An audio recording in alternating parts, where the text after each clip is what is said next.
पाकिस्तान में छिड़ा भयंकर गृहयुद्ध तो पीओके में घुसी चीनी फौज। ना शाहबाज का अता पता तो ओमान भागे पाकिस्तानी आर्मी चीफ। पाकिस्तान पर भारत लॉन्च कर सकता है सबसे बड़ा ऑपरेशन। भारत ने पीओके पर बनाई नई रणनीति। जयशंकर ने कहा खाली करो पीओके। दोस्तों, एक तरफ भारत का पीओके पर तगड़ा एक्शन प्लान तैयार हो चुका है तो दूसरी ओर पाकिस्तान में हालात बेहद खराब हो चुके हैं। पीओके को लेकर के पाकिस्तानी सेना इस बात से खौफ में है कि इस वक्त भारत उन पर कभी भी एक्शन ले सकता है तो दुनिया की कोई भी ताकत पीओके को नहीं बचा पाएगी। दोस्तों, सवाल यह है कि पाकिस्तान में ऐसा क्या चल रहा है कि यह देश टूटने की कगार पर आ चुका है। पाकिस्तानी आर्मी चीफ ने चीन की विजिट की थी और उसके बाद अचानक पीओके में क्यों चीनी फौज एक्टिवेट हो गई और इसी दौरान फायदा उठाकर क्या भारत बड़ा ऑपरेशन लॉन्च करने वाला है। तो दोस्तों, हकीकत यही है कि अब बहुत बड़ा प्लान तैयार हो चुका है। इस वीडियो में मैं आपको बताने वाला हूं कि अब बाजी भारत के हाथ में आ चुकी है, बस ऑर्डर का इंतजार है। यह सब कैसे हो रहा है वो मैं आपको बताऊंगा। पहले जरा पाकिस्तान के मौजूदा हालात की बात कर लेते हैं। तो दोस्तों, आप कुछ दिन से देख रहे थे कि शाहबाज सरकार लगातार सुप्रीम कोर्ट से गुहार लगा रही थी कि आप चुनाव की डेट्स को आगे बढ़ा दीजिए, इनको पोस्टपोन कर दीजिए, क्योंकि उनको डर था कि भारत किसी भी वक्त पीओके पर पुतिन वाले मॉडल की तरह एक्शन ले सकता है, वहां अपनी आर्मी को धावा बोलने के लिए कह सकता है। और इसी दौरान पाकिस्तान की आर्मी अगर चुनाव में सुरक्षा का जिम्मा थामे बैठी रही तो फिर उनकी कमजोर आर्मी भारत का मुकाबला किसी भी सूरत में नहीं कर पाएगी। और इस वक्त पीओके की जनता ओपनली भारत का सपोर्ट कर रही है। वैसे केवल पीओके ही नहीं बल्कि पाकिस्तान सरकार के खिलाफ बलूचिस्तान और सिंध के लोग भी सड़कों पर उतर चुके हैं जो सेना के काबू से बाहर हैं। बड़ी बात तो यह है कि पाकिस्तान की स्वात घाटी में तालिबान ने बाकायदा अपना एक बेस तैयार कर लिया है। दोस्तों, ये हालात जब पाकिस्तानी आर्मी संभाल नहीं पा रही तो असली खेल अब हो भी चुका है। और दोस्तों, अब पहला बड़ा मौका है जब किसी विपक्षी नेता की गिरफ्तारी पर यानी इमरान खान की गिरफ्तारी पर उसके समर्थकों ने सीधे तौर पर पाकिस्तानी सेना को ही निशाना बनाना शुरू कर दिया है। रावलपिंडी में सैन्य मुख्यालय पर हमले के बाद पाकिस्तान के सेना प्रमुख जनरल असीम मुनीर ने आपातकालीन बैठक बुलाई। दावा किया गया कि पाकिस्तान में स्थिति और भी बिगड़ सकती है। ऐसी आशंका है कि सैन्य परिसरों पर हमला करने वालों को देखते ही गोली मारने के आदेश जारी किए जा सकते हैं। इमरान खान के समर्थकों का आरोप है कि इमरान खान की गिरफ्तारी पाकिस्तानी सेना के इशारे पर की गई है। इमरान खान लगातार सेना के खिलाफ हमलावर रहे हैं। उन्होंने एक दिन पहले ही आरोप लगाया था कि पाकिस्तानी खुफिया एजेंसी आईएसआई के वरिष्ठ अधिकारी मेजर जनरल फैजल नजीर उसकी हत्या की साजिशें रच रहे हैं।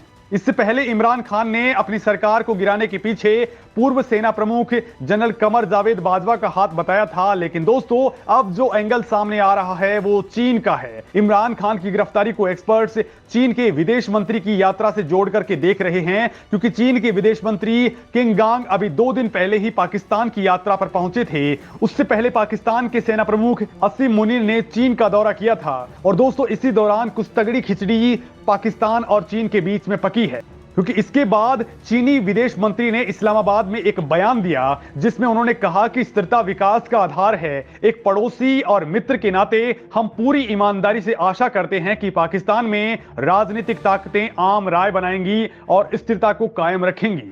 और दोस्तों, इसे ही पूरे झगड़े की जड़ के तौर पर देखा जा रहा है, क्योंकि ये सीधे सीधे चीन का पाकिस्तान के आंतरिक मामलों में हस्तक्षेप करने जैसा है। इतना ही नहीं, चीन के रक्षा मंत्री तो सीपीईसी में हो रही देरी पर ही भड़क चुके हैं। और दोस्तों, जब ये दोनों मंत्री अपने देश यानी चीन पहुंचे, वैसे ही पाकिस्तान में तूफान खड़ा हो गया, क्योंकि पाकिस्तान में अभी इमरान खान जहां अमेरिका का सपोर्ट कर रहे हैं, उनसे रिश्ते मजबूत करने की बात कर रहे हैं, तो वहीं शहबाज शरीफ सरकार और असीम मुनीर चीन के साथ दोस्ती बढ़ाने में जुटे हुए हैं। इमरान खान के करीबी फवाद चौधरी ने पिछले दिनों अमेरिकी राजदूत से मुलाकात की थी, तो वहीं चीन अपनी बर्बाद होती सीपीसी प्रोजेक्ट को लेकर के आग बबूला हो चुका है, जिसे नवाज शरीफ और शहबाज शरीफ ने ही सबसे पहले शुरू करवाया था। मतलब दोस्तों, पाकिस्तान में फिलहाल पाकिस्तान नहीं बल्कि चीन और अमेरिका की जंग शुरू हो चुकी है। और इसी के दौरान भारत को लेकर के बड़ी खबर यह है कि चीन ने अपनी सेना को पीओके में उतार दिया है।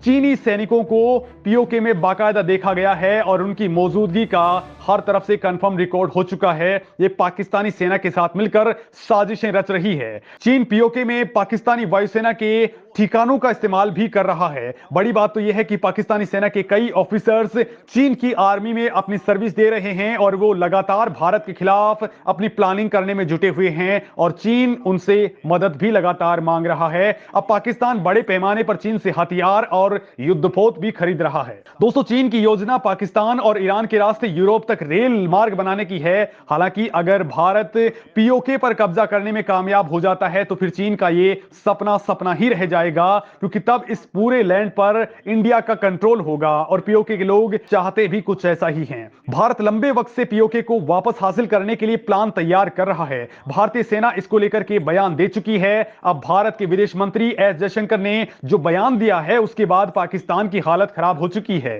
जयशंकर ने खुलेआम कहा है कि पाकिस्तानी सेना को पीओके को जल्द खाली कर देना चाहिए। भारतीय सेना अब अल्टीमेटम नहीं बल्कि सीधा हमला बोलेगी, जिसका जिम्मेदार पाकिस्तान खुद होगा।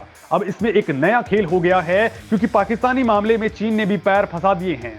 भारत की चेतावनी के बाद अब चीन और पाकिस्तानी विदेश मंत्रियों ने कश्मीर को लेकर के एक ज्वाइंट स्टेटमेंट दिया है, जिसमें आर्टिकल 370 को निष्क्रिय किए जाने के विरोध में भारत पर कटाक्ष किया है और इसे विवादित क्षेत्र में एक तरफी कार्रवाई बताया है। यानी चीन जैसे देश ने भी कश्मीर को लेकर के भारत को धमकी देना शुरू कर दिया है। इतना ही नहीं, चीन ने यूएनएससी का हवाला देकर के भी भारत को गुस्सा दिलाने की कोशिश की है। चीन ने भारत से कहा है कि कश्मीर मामले को संयुक्त राष्ट्र सुरक्षा परिषद के प्रस्तावों के तहत निपटाना चाहिए। हालांकि दोस्तों, चीन की इस करतूत के बाद भारत ने भी जवाब दिया है। भारत ने क्लियर कहा है कि कश्मीर मामले में किसी भी तीसरे पक्ष को हस्तक्षेप बिल्कुल नहीं करना चाहिए। लेकिन दोस्तों, इसी दौरान एलओसी पर पाकिस्तान ने कुख्यात बैट को एक्टिवेट कर दिया है। लिहाजा भारत ने भी अपने ऑपरेशंस को तेज कर दिया है। G20 समिट से पहले भारत अपने जवानों की शहादत का बदला लेने के लिए कश्मीर और जम्मू में आतंकवाद को खाक करने के लिए ऑपरेशन त्रिनेत्र चला रहा है। एलओसी के पास भारतीय सेना फिलहाल एक्शन में है, तो वहीं इंडियन एयरफोर्स लगातार युद्धाभ्यास कर रही है। इतना नहीं, इंडियन आर्मी की इंटेलिजेंस यूनिट्स लगातार यहां पर सर्विलांस कर रही हैं। मतलब कि दोस्तों, कश्मीर से अब नीट एंड क्लीन की शुरुआत हो चुकी है और अब पीओके पर पूरी नजरें गड़ चुकी है। पाकिस्तान में भयंकर अशांति चल रही है, जो भारत के लिए एक अच्छा मौका है, क्योंकि पहली बार पाकिस्तान में सेना के खिलाफ जनता का गुस्सा है। लोग आर्मी कैंट्स और एयरफोर्स पर अटैक कर रहे हैं। और दोस्तों, इसी बीच भारत ने पीओके को लेकर के अपने प्लान को आगे बढ़ा दिया है। खैर दोस्तों, आपको क्या लगता है कि पाकिस्तान की गृह युद्ध वाली स्थिति का फायदा उठाकर भारत को तुरंत ही पीओके पर हमला कर देना चाहिए, या फिर आप कुछ और सोचते हैं? कमेंट करके जरूर बताएं।